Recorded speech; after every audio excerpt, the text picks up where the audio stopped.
आज इतवार था। आज कहीं जाना नहीं था, छुट्टी का दिन था हमारा। बैटरी का जवानों का छुट्टी, कंप्लीट छुट्टी थी। अपना नहाना धोना, कपड़े धोना, सारा अपना काम उन्होंने करना था चीन के साथ युद्ध करने में। जवान जीसीओस को, इवन ऑफिसर्स को अभी तक पूरी रेजिमेंटल हिस्ट्री याद थी। सबको पता था कि हमने क्या क्या किया था।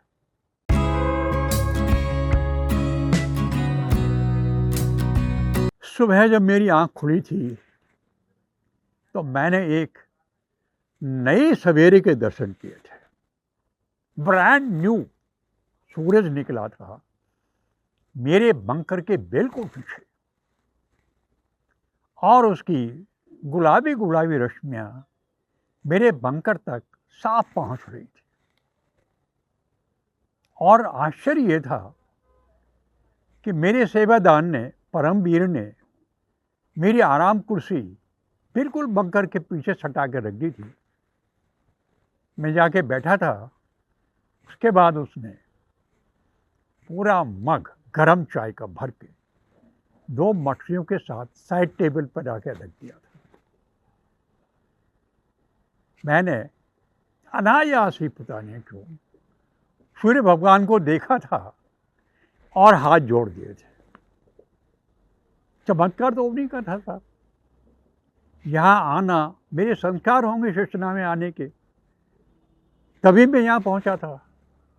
और उनका सुबह सुबह आके मुझे निहाल करना एक अद्भुत चीज थी। मैं गदगद था। आज पहली बार था जब मैंने शांत दिमाग से एक एक नुक्ता शिष्टना का देखा था, जांचा था, परखा था। कारण आज इतवार था। आज कहीं जाना नहीं था, छुट्टी का दिन था हमारा। बैटरी का जवानों का छुट्टी, कंप्लीट छुट्टी थी। अपना नहाना धोना, कपड़े धोना, सारा अपना काम उन्होंने करना था। और मेरे पास सिर्फ वहाँ बैठना, वहाँ सोचना, वहाँ निगरानी रखना और उस हवा पानी का स्वाद लेना ही था। आज मैं बिल्कुल फ्री था, absolute free. No job, no काम, छुट्टी।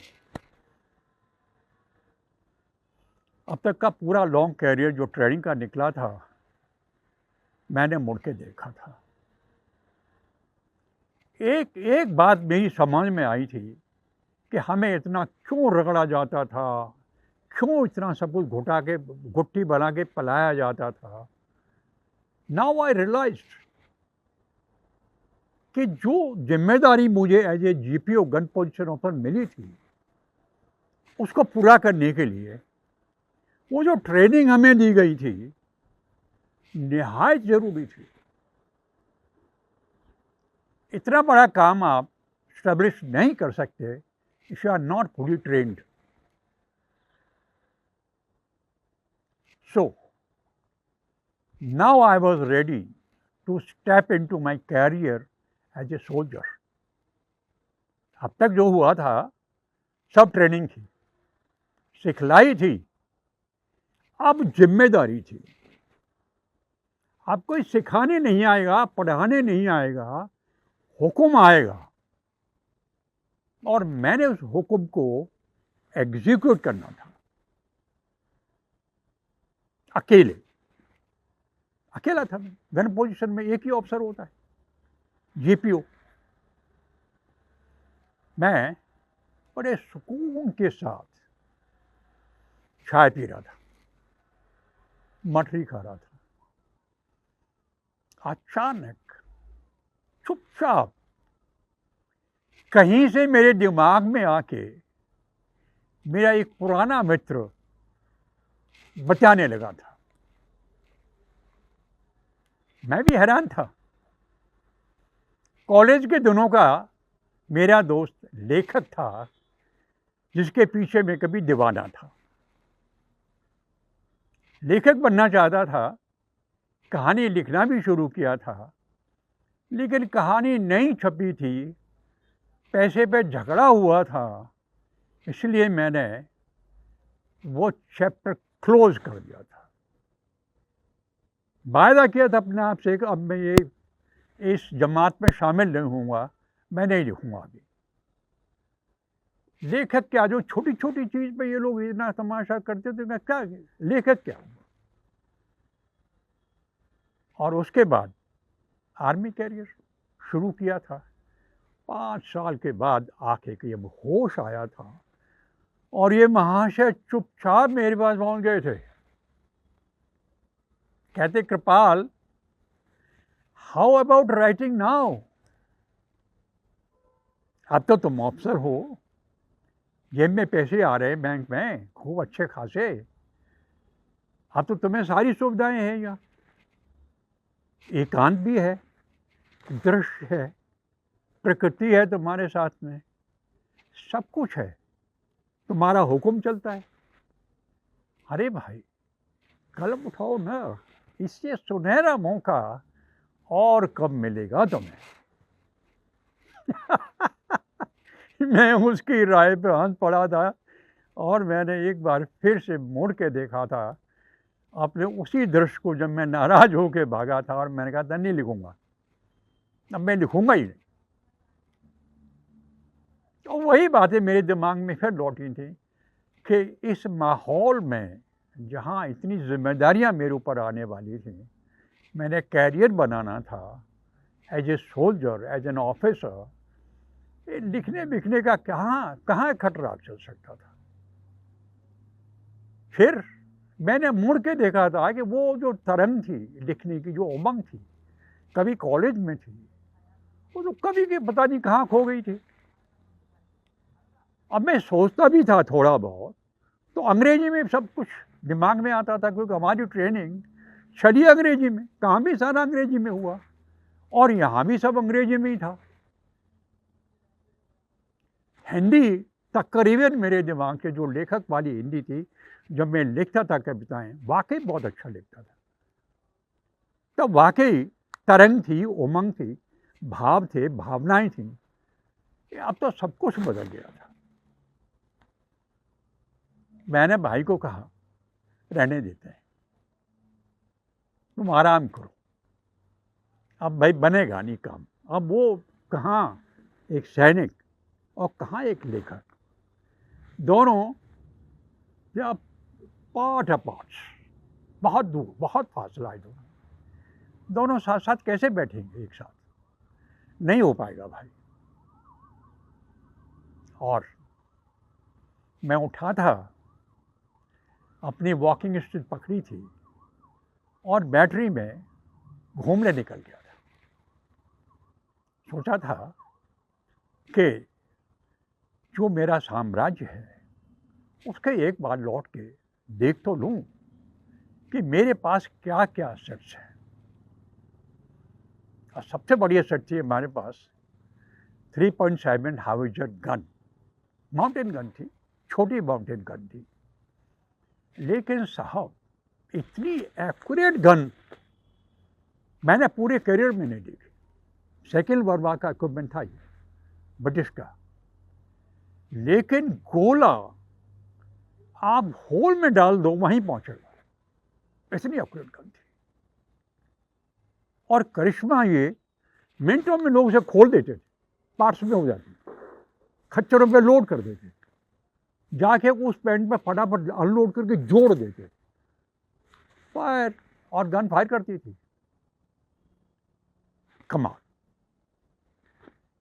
दूसरा,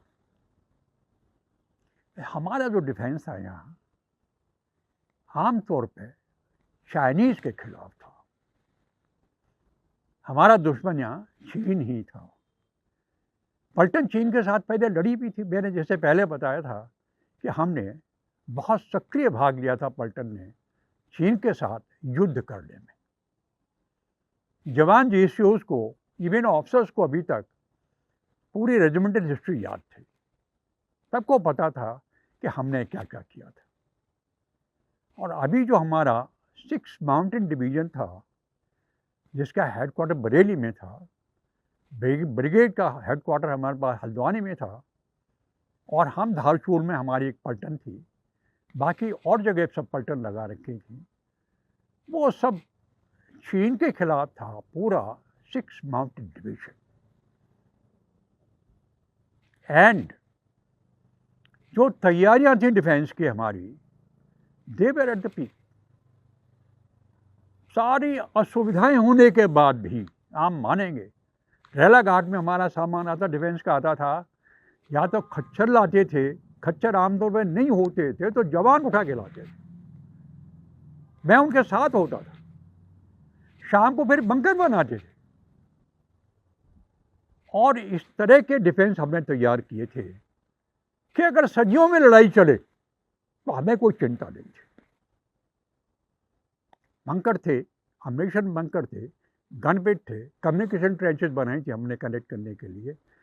हमने टेलीफोन एक्सचेंज लगा रखा था शेषनाग पे, तीनों बैटरी कनेक्ट थी। पीछे हमारा टेलीफोन एक्सचेंज लगा हुआ था धारचूर में, पूरा हम सब धारचूर, शेषनाग और धारचूर कनेक्ट थे। पीछे सिविल लाइन हमारे पास थी up to brigade headquarter and Bareilly div headquarter तक। ये connected on telephone and wireless both. Means पूरा division was a punch, and need be there would have been a big show, and we were in a big mood this time to fight with the Chinese.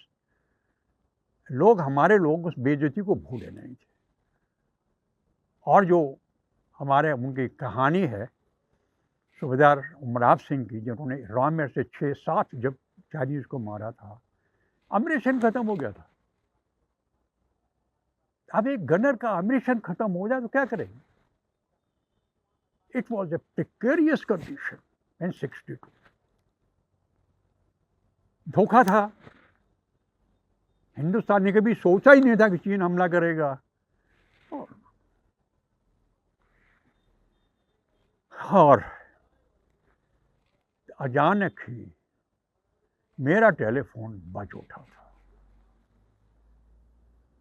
Telephone बजने की घंटी मैंने सुनी, मैं सोचा मुझे कौन बुला रहा है यहाँ, अब कौन बुला रहा है।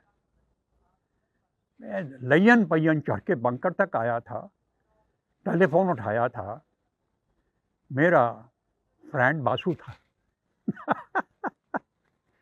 कहता है वेम्स यार क्या कर रहा है?